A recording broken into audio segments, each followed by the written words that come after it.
Chapter 1. Eternal Night. On that day, the sun set and never rose again. Eternal night, a world shrouded in darkness, like an unfathomable abyss poised to devour everything.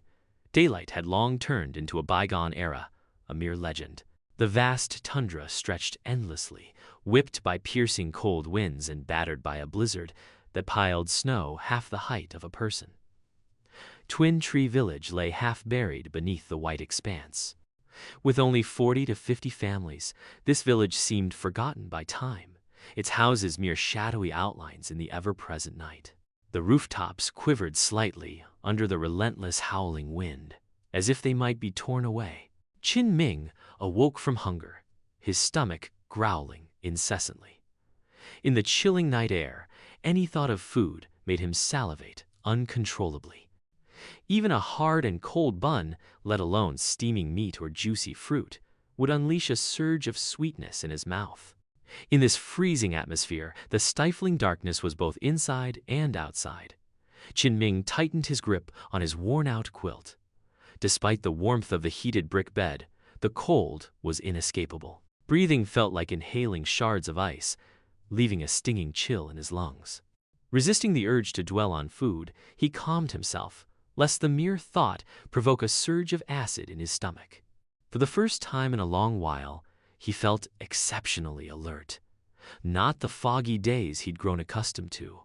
Could it be that the strange illness was finally diminishing?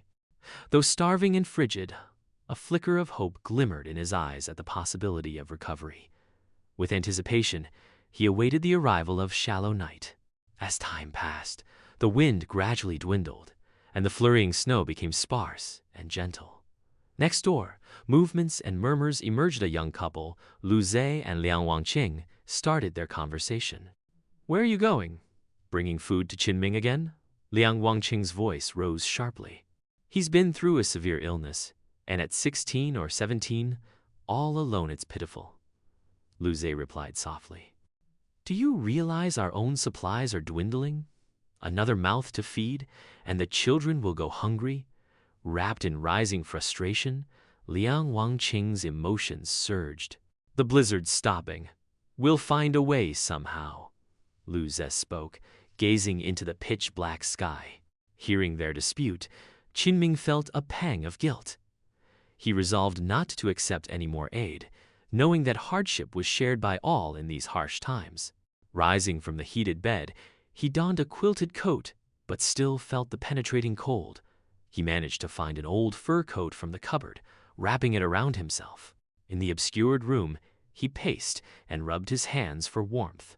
Having endured a month-long illness, his once slender frame had grown gaunt. His long, previously glossy black hair hung duller than before, and his handsome face seemed pale. Yet his eyes shone bright and clear, full of determination despite the traces of illness.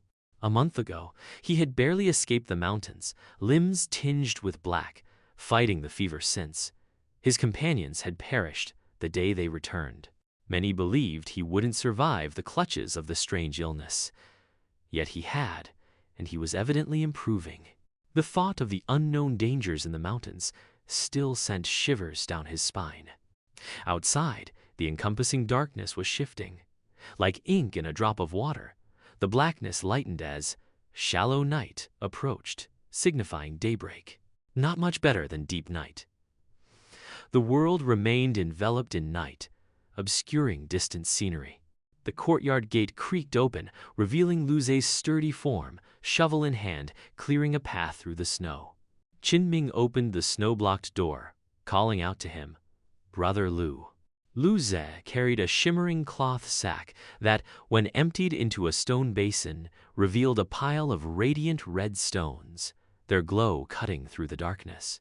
These were sunstones, named after humanity's hopeful longing for a brighter era, illuminating the courtyard with their fiery glow. Lu Zhe turned, surprise in his voice. "Qin, you look much better."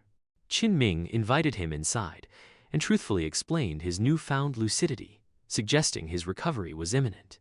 Lu Zhe praised his robust constitution. To survive the mountain's strange illness was no small feat. He emptied the remaining glowing stones into the room's copper basin, filling the space with light. Sunstones, sourced from the fire spring, shimmered with a fiery aura, but had a lower temperature than human skin. They extinguished after a few hours and needed to be returned to the fire spring to recharge. Here, Luze passed him a food box. For a month, Qin Ming had subsisted on Luze's charity, his own reserves long depleted. Knowing the couple's own limited resources filled him with guilt after overhearing their earlier quarrel. "Eat while it's hot," Luze urged with sincerity. Ever honest and grateful after all, it was Qin Ming's persistent calls in the dense, endless forest that had guided Luze back when he was lost. The sight of the steaming, coarse black bun triggered an overwhelming hunger, making Qin Ming swallow involuntarily. "Why stand there? Recovery won't happen on an empty stomach, you know," Luze chided, placing the food box firmly in his hands. "Brother Lu." Qin Ming eventually relented, tearing into the rough bread with fervor, savoring the sweetness despite its coarseness. "If you need anything, call me," Luze said as he took his leave. Sated, Qin Ming felt revitalized. His ailments seemed to be fading. Convinced the sickness was leaving him, he craved the fresh air outside to clear his mind. Opening the courtyard gate, he stepped into the street, breath escaping in white plumes. Shallow night. The current era's daytime lent a faint glow to the streets, thanks to the sunstones casting their fiery haze. "Qin Ming, you're up and about?" "Little Qin, let me see." Grandma Zhou from North Street called, inspecting him with concern. Noticing how much better he appeared since their last meeting, she smiled warmly. Qin Ming returned the greetings cheerfully, confirming his recovery. Though sparse, the villagers at the intersection looked on in disbelief, questioning how one could recover from the strange illness. "Even if you're improving, don't rush outdoors. It's dangerous now," Grandma Zhou cautioned, glancing towards the ink-black horizon beyond the village. The other neighbors also wore grim expressions. The harsh times have made food scarcity a dire dilemma, a threat of starvation looming if it continued unchecked.